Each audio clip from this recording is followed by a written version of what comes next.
अशोक गोयल जी को भारतीय जनता पार्टी ने प्रत्याशी बनाया है, तो क्या कहना चाहेंगे? देखिए, उसमें तो मॉडल टाउन विधानसभा के लिए काफ़ी हमारे लोग कोशिश कर रहे थे।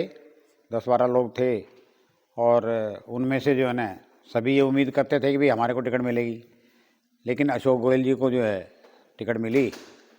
इसका करीब करीब सभी ने स्वागत किया है और एक अच्छे कैंडिडेट को जो है ना पार्टी ने चुना है।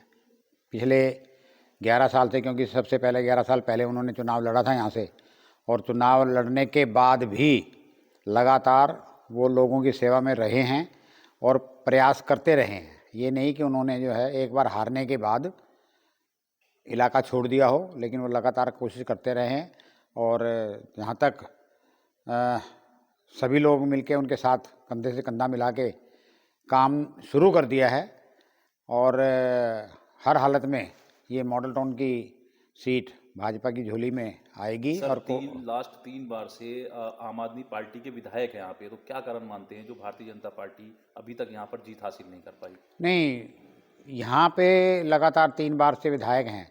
पूरी दिल्ली की स्थिति यही है, लेकिन अब परिवर्तन हो चुका है और आम आदमी पार्टी के पाप का घड़ा फूट चुका है। लोगों को सबको मालूम हो चुका है कि ये जो लोग परिवर्तन की लहर लेके आए थे कि हम सब कुछ बदल डालेंगे और कुछ भी जो है ना अपने लिए कुछ नहीं करेंगे, और अब 50-50 करोड़ के बंगले बना लिए उन्होंने, तो ये सारी जनता दिल्ली की देख रही है। और हर क्षण एक अगर उनका कोई मैं एग्जाम्पल दूं तो वो तो बहुत छोटा रहेगा। न जाने कितने भ्रष्टाचार, कितने उनके मंत्री अंदर जेल में गए, और बात बात ये कहते हैं कि हमें जेल में डाल दिया। तो हमारी विधायिका जो है, कोर्ट हमारी बेवकूफ़ तो है नहीं, सबको मालूम है कि बिना उसकी तहकीकात करे कोर्ट जेल में नहीं डालती है, और जाएंगे सारे दोबारा से फिर जेल में। क्या जो लगता है स्थिति इस है, बार कमल खिल पाएगा दिल्ली में? बिल्कुल एब्सोल्युटली इस बार दिल्ली में भाजपा की सरकार बनेगी और अच्छे ढंग से बनेगी। खाली ये नहीं कि 1-2 सीटों के ऊपर से कम 50 सीटें जो है ना भाजपा की आएंगी, और हर हालत में जो है ना इस बार दिल्ली में जो है ना कमल खिलेगा। और सभी की आंखें इसी बात पे लगी हुई हैं, और दिल्ली का विकास बहुत अरसे से जो है ना पेंडिंग पड़ा हुआ है।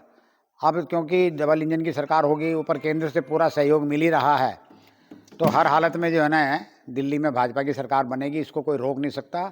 पूरी जनता के मन में जो है ना ये बात आ चुकी है, चाहे हमारी विधानसभा हो और चाहे पूरी दिल्ली हो, इस बार हर हालत में यहाँ भाजपा की सरकार बननी तय है। सर, अगर एक बार फिर मॉडल टाउन की बात करें तो कार्यकर्ताओं में भी उत्साह है। कुछ कार्यकर्ता, ये संभवतः है कि हाँ, थोड़ा सा नाराजगी भी कार्यकर्ताओं में है, तो उसको कैसे लेकर चलेंगे? क्योंकि आप लोग वरिष्ठ कार्यकर्ता हैं, निगम पार्षद भी रह चुके हैं, आप नगर निगम में स्टैंडिंग कमेटी में भी रह चुके हैं, तो किस तरह से लेकर चलेंगे? क्या है, ये तो एक हमेशा सबके साथ ही होता आया है। 2004 में मुझे टिकट मिल रही थी, बिल्कुल एब्सोल्युटली जो है ना अनाउंसमेंट भी हो गई थी एक किस्म से, और अगले दिन किसी और को टिकट मिल गई।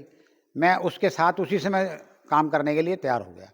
ये एक प्लस पॉइंट जो है ना ये भाजपा के कार्यकर्ताओं में ही है, और किसी में ऐसा नहीं है कि अगर मान लो जब तक टिकट नहीं मिलते हैं तो सब एक दूसरे के प्रतिद्वंदी हैं, और टिकट मिलने के बाद 95% लोग उसके साथ, कैंडिडेट के साथ उठ के चल पड़ते हैं, और एक सूत्रीय कार्यक्रम होता है कि कमल खिलाना है, कमल ही हमारा जो है ना प्रत्याशी है और कमल को जिताना है। ये एक बड़ी सोच जो है ये केवल भाजपा के लोगों में ही और भाजपा की पार्टी में ही हो सकती है, और किसी में नहीं होती। क्या संदेश देना चाहेंगे मॉडल टाउन के कार्यकर्ताओं को? मैं मॉडल टाउन के कार्यकर्ताओं को यही कहना चाहूँगा कि पूरी तरह से तन मन धन लगा के, पूरी मेहनत करके, पूरी ताकत लगा के अपने कैंडिडेट को जिताना है, ज़्यादा से ज़्यादा वोटों से जिताना है, और पिछले 28 साल का जो ये बनवास है इसे ख़त्म करना है।